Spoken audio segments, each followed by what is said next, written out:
Metode penugasan. Apa itu metode penugasan? Metode penugasan adalah metode yang digunakan untuk memecahkan masalah-masalah yang digunakan untuk alokasi optimal dan berbagai macam sumber daya yang produktif.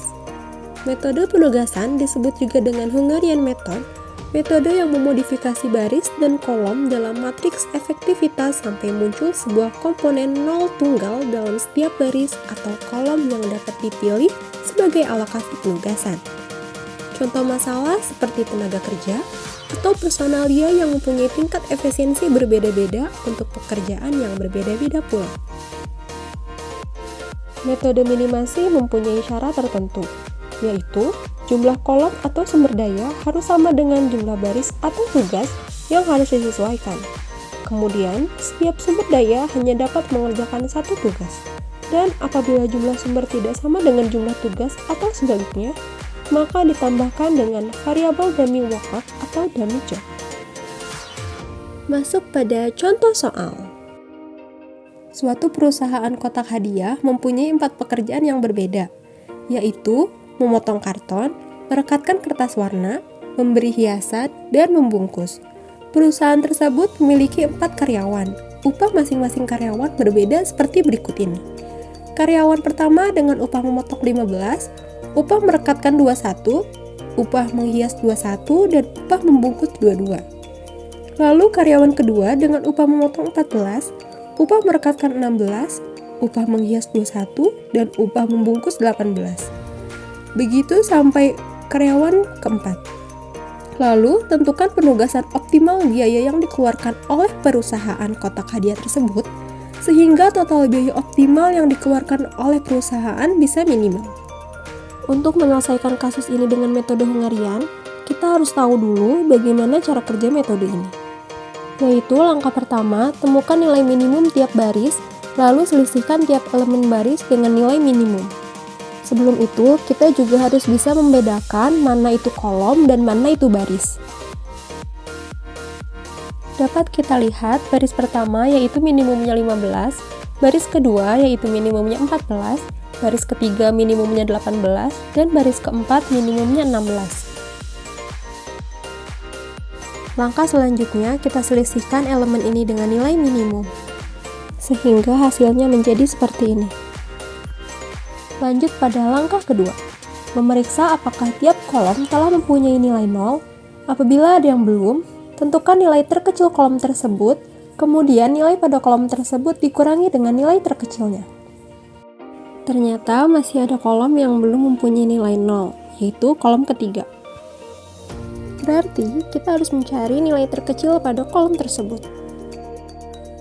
Kita temukan nilai terkecil pada kolom ketiga yaitu ada di angka 3. Selanjutnya, kita kurangkan nilai pada kolom ketiga dengan angka 3. Sehingga hasilnya menjadi seperti ini. Setelah kita mendapatkan angka 0 pada baris dan kolom pertama, kedua, ketiga, dan keempat, maka kita akan lanjut ke step berikutnya, yaitu menentukan nilai optimal dengan cara menutup semua nilai 0 dengan menggunakan garis vertikal atau horizontal seminimal mungkin. Nah, di sini saya memilih menutup kolom pertama secara vertikal, kemudian baris ketiga secara horizontal, dan baris keempat secara horizontal. Sebelumnya kita harus ketahui bahwa solusi akan mencapai optimal jika jumlah garis sama dengan jumlah baris atau kolom. Nah, pada tabel ini dapat kita ketahui bahwa jumlah garis sama dengan 3, namun jumlah baris atau kolomnya sama dengan 4. Artinya, tabel ini belum mencapai optimal. Maka kita harus melanjutkan pada step berikutnya. Langkah selanjutnya yaitu temukan nilai minimum pada garis atau kolom yang terbuka, selisihkan tiap elemen dengan nilai minimum tersebut, lalu tambahkan nilai minimum dengan elemen perpotongan 2 garis.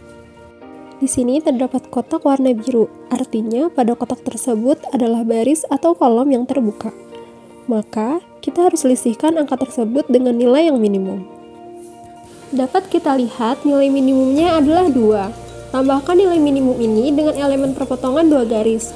Elemen perpotongan 2 garis terdapat pada angka 0 dan angka 1. Maka kita jumlahkan angka 0 dan angka 1 dengan nilai 2. Maka hasilnya didapatkan seperti berikut.